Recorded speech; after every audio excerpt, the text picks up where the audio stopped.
Assalamualaikum. Halo semua, selamat datang di video kami. Di video kali ini, kita akan membahas tentang hukum hadis do'if dalam beribadah.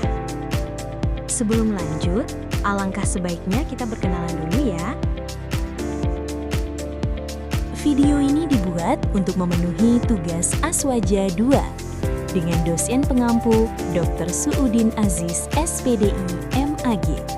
Perkenalkan, kami dari kelompok 13 dengan 3 anggota dengan nama Alma Syaniatul Jannah, Anita Nur Laila, dan Lailatul Nafiah.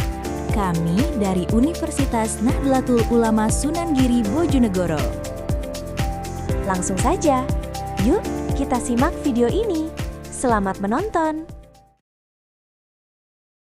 Pernahkah kalian mendengar hadis, tapi ragu apakah hadis itu boleh diamalkan atau tidak?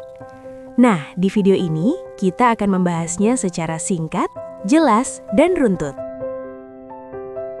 Menurut kalian, apakah semua hadis yang kita dengar boleh langsung diamalkan?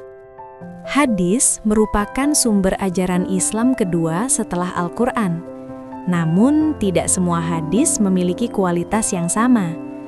Sebagian hadis tergolong do'if, sehingga menimbulkan perbedaan pendapat di kalangan ulama tentang boleh atau tidaknya diamalkan dalam ibadah. Sebagian ulama membolehkan hadis do'if dalam fadail al-a'mal dengan syarat tertentu, sementara ulama lain melarangnya karena ibadah bersifat tauqifiyah, yaitu harus berdasarkan dalil yang kuat. Jika ulama saja berbeda pendapat, menurut kalian apa yang seharusnya kita lakukan sebagai umat Islam? Adapun rumusan masalah dalam pembahasan ini adalah 1. Apa pengertian hadis do'if? 2. Apakah semua hadis boleh diamalkan? 3. Bagaimana hukum mengamalkan hadis do'if? Tujuan pembahasan ini adalah agar kita memahami jenis-jenis hadis dan tidak salah dalam mengamalkannya dalam ibadah.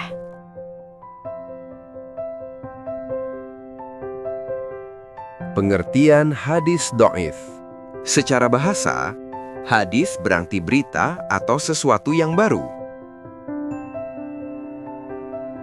Sedangkan menurut istilah, hadis adalah segala sesuatu yang disandarkan kepada Nabi Muhammad SAW, baik berupa perkataan, perbuatan, ketetapan, maupun sifat beliau.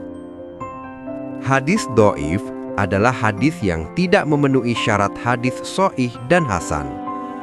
Hadis ini bukan hadis palsu, tetapi memiliki kelemahan, seperti perawi yang kurang kuat hafalannya atau sanad yang terputus. Apakah hadis do'if sama dengan hadis palsu? Mengapa berbeda? Apakah semua hadis boleh diamalkan? Hadis syahih adalah hadis yang memenuhi 5 syarat, yaitu ada 1. Sanadnya bersambung. 2. Perawinya adil. 3. Perawinya teliti dan cermat. 4. Tidak bertentangan dengan hadis yang lebih kuat. 5. Tidak memiliki cacat atau ilat. Jika semua syarat ini terpenuhi, maka hadis tersebut boleh diamalkan secara penuh dalam ibadah dan hukum Islam.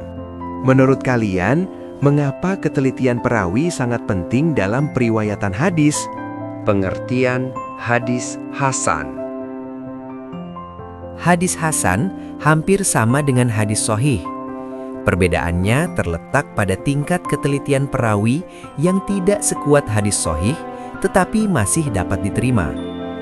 Hadis hasan tetap boleh diamalkan dan dijadikan hujjah dalam Islam. Pengertian hadis do'if.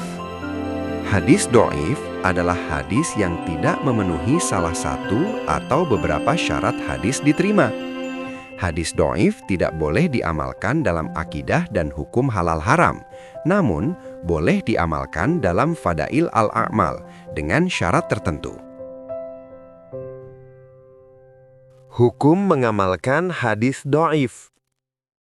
Adapun hukum mengamalkan hadis do'if, ada 3 mazhab dalam mengamalkan hadis do'if, antara lain: pendapat pertama, membolehkan secara mutlak dengan syarat tidak do'if berat dan tidak ada dalil lain.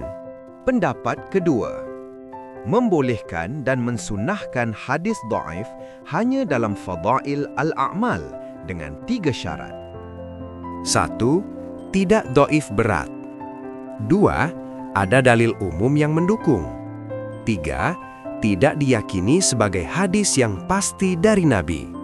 Pendapat ketiga, melarang mengamalkan hadis do'if secara mutlak. Kesimpulan, tidak semua hadis boleh diamalkan. Hadis sahih dan hasan dapat diamalkan, sedangkan hadis do'if hanya boleh digunakan dalam fadail al-a'mal dengan syarat tertentu. Perbedaan pendapat ulama menunjukkan pentingnya kehati-hatian dalam beribadah agar sesuai tuntunan syariat. Nah, dari penjelasan tadi dapat kita pahami bahwa tidak semua hadis memiliki kedudukan yang sama. Ada hadis yang kuat dan ada juga hadis yang lemah atau disebut hadis do'if. Dalam beribadah, umat Islam dianjurkan untuk mengutamakan hadis yang sahih dan hasan agar ibadah yang kita lakukan benar-benar sesuai dengan tuntunan Rasulullah Sallallahu Alaihi Wasallam. Adapun hadis do'if, sebagian ulama membolehkannya untuk diamalkan dalam amalan-amalan ringan, seperti zikir atau keutamaan amal, dengan syarat tidak diyakini sebagai kewajiban dan tidak bertentangan dengan Al-Quran dan hadis sahih.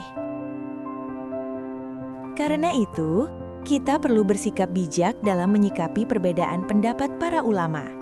Jangan mudah menyalahkan orang lain, dan jangan pula mudah menerima suatu amalan tanpa dasar ilmu.